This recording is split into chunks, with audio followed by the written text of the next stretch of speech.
Salut à tous. Aujourd'hui je vais vous expliquer assez rapidement pas mal de choses. On va répondre ici à un tas de questions qui me sont généralement posées lors de mes conférences, en dédicace, par email ou bien sur le web. Vous allez donc en savoir un peu plus sur ma manière de travailler et sur le côté naturellement cross-média du donjon de Naheulbeuk. Pour commencer, tous ceux qui disent que le donjon de Naheulbeuk est avant tout une aventure MP3 se trompent lourdement. Cette aventure est depuis le début un enfant du jeu de rôle papier. Même si le JDR Naheulbeuk est apparu après les MP3, dans ma chronologie de travail, la plupart des mécanismes et des concepts étaient déjà utilisés dans les premiers épisodes, puisque j'ai pratiqué un jeu de rôle de ce type depuis les années 80 et que c'est ce loisir avant tout qui m'a inspiré les épisodes. Mes épisodes MP3 ont fait leur apparition début 2001. À la base, je voulais simplement mettre en scène un certain nombre de concepts du jeu de rôle que je trouvais marrants. Après tout, c'est en faisant du jeu de rôle qu'on apprend que les héros dans la vraie vie, ça n'existe pas vraiment. Depuis cette date, les épisodes sont toujours disponibles en téléchargement gratuit sur le même site web, même s'il y a des abrutis ou des ignorants qui disent le contraire. En outre, beaucoup de gens ne connaissent que cette version, c'est dommage pour eux, mais c'est comme ça. Assez rapidement sont apparus des trucs en plus, des publicités, des chansons, des bonus variés et des trucs improbables comme le pack de son pour Windows enregistré à la bouche ou les répondeurs téléphoniques qui vous font perdre des amis. On avait déjà ici le tout début d'un travail cross-média. Les chansons, par ailleurs, ont à elles seules déterminé l'existence du Naheul Band, un groupe musical rôlistique chaotique qui parcourt le monde pour le plus grand plaisir de milliers de barbares, de nains, d'elfes et d'inconscients affublés de chapeaux poulets. La dimension graphique est apparue assez vite, avec en tout premier les travaux des fans qui m'envoyaient des dessins, puis ceux qui ont commencé à illustrer des choses plus précises, comme nos premiers CD, nos premiers t-shirts, mon site web et bien entendu le démarrage du projet BD. Si vous voulez en savoir plus sur ces sujets, ça sera dans d'autres vidéos.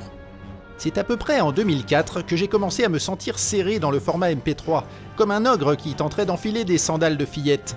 Les nombreuses contraintes de l'audio m'ont toujours laissé l'impression d'avoir une histoire incomplète, parce qu'il y avait beaucoup de choses que je ne pouvais pas concevoir en audio pour des raisons diverses. C'est pour cette raison que j'ai mis en place l'Encyclonebuck, un site web qui sert de bibliothèque à Naheulbeuk depuis 2004. On y trouve en gros tout ce qui ne peut pas être mis ailleurs. Des recettes de cuisine, un bestiaire succinct, des articles thématiques, de l'histoire, de la géographie, des listes d'objets, des personnages, des prix, des paroles de chansons, des concepts magiques et parfois même des articles de loi ou de la pensée philosophique. Ces nombreux articles ont été rédigés par mes soins mais aussi par une petite équipe de collaborateurs au cerveau quelque peu dérangé. Après avoir enregistré 2 saisons complètes en audio, parfois de manière très périlleuse, c'est en 2007 que j'ai commencé à écrire la saison 3 directement en roman, le bouquin étant sorti en 2008. Ceci m'a permis pour la première fois de conduire vraiment l'aventure comme je l'entendais et non pas en étant soumis à diverses contraintes. C'était aussi pour beaucoup de gens l'occasion de découvrir que j'étais pas seulement un type bizarre qui disait des conneries dans un micro. Il y avait dans la démarche plusieurs autres objectifs comme celui de faire apprécier la lecture à des jeunes, ce qui a relativement bien fonctionné. L'ensemble du cycle Donjon de Naheulbeuk existe maintenant en roman avec 6 saisons complètes dans diverses collections mais on en parlera dans une autre vidéo. Le 8 juin 2009, j'ai mis en ligne la toute première version du jeu de rôle gratuit Naheulbeuk sans me douter que j'avais mis les doigts dans une machinerie aussi délicate, audacieuse et complexe qu'un dirigeable gobelin.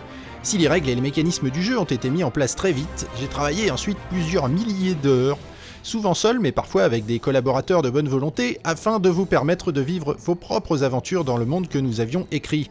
L'enthousiasme du public a été très vite au rendez-vous et chaque année, des milliers de parties sont menées par des groupes représentant des dizaines de milliers d'heures de loisirs gratuits. Le format jeu de rôle implique de dessiner des cartes et des plans bien sûr, mais également de concevoir des tableaux d'équipement, des feuilles de perso, des règles, une économie, des peuples, des compétences, de l'histoire, de la politique, des routes commerciales, des pièges, des poisons, de la magie, de la théologie, des monstres, des trésors, des personnalités, des scénarios, des aides de jeu, un classement documentaire et tout un tas de mécanismes destinés à satisfaire le plus possible de joueurs pendant des années. C'est de très loin la plus grosse charge de travail pour le donjon de Naheulbeuk.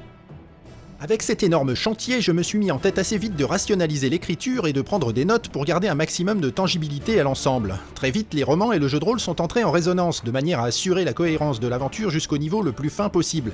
Quand on parle d'une rue ou d'un magasin dans un roman, vous pouvez retrouver l'endroit sur le plan de la ville qui correspond. Quand un groupe se déplace en chariot, je sais exactement quel temps de voyage est nécessaire pour aller d'un endroit à l'autre. Si la magicienne mentionne des sortilèges, vous pouvez en savoir plus dans les grimoires de magie. Quand je fabrique un supplément pour le jeu, il est possible que les aventuriers en parlent dans les romans. Il y a véritablement des milliers de détails jusqu'au nom des fabricants de pâtés ou des PNJ qui tiennent les boutiques, qui ont été élaborés de manière à pouvoir s'entrecroiser d'un format à l'autre. Même si cette avalanche de détails n'est pas utile pour tous les formats, beaucoup de ces informations remontent à terme dans l'encyclopédie qui peut alors avoir une version résumée ou au contraire allongée. C'est également le cas pour les adaptations graphiques, les chansons qui peuvent naître parfois d'un simple détail, ou bien sûr les aventures audio lorsqu'on a besoin d'étoffer certains propos. Tout se retrouve connecté à terme. Les épisodes MP3, quant à eux, ont apporté la base de quelques concepts, comme certaines compétences bizarres qui permettent aux elfes d'augmenter leur bonnet de soutien-gorge, des sortilèges un peu spéciaux comme la malédiction du bras droit, mais aussi des noms de villes, de personnages ou de peuples.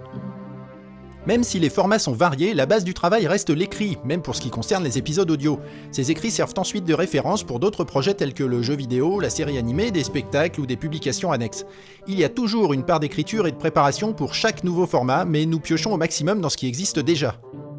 Au niveau le plus détaillé du contenu Naheulbeuk, si on veut résumer rapidement, on pourra dire que la partie audio a servi à mettre en place les voix, les musiques, l'ambiance générale, les concepts et les gags les plus faciles d'accès.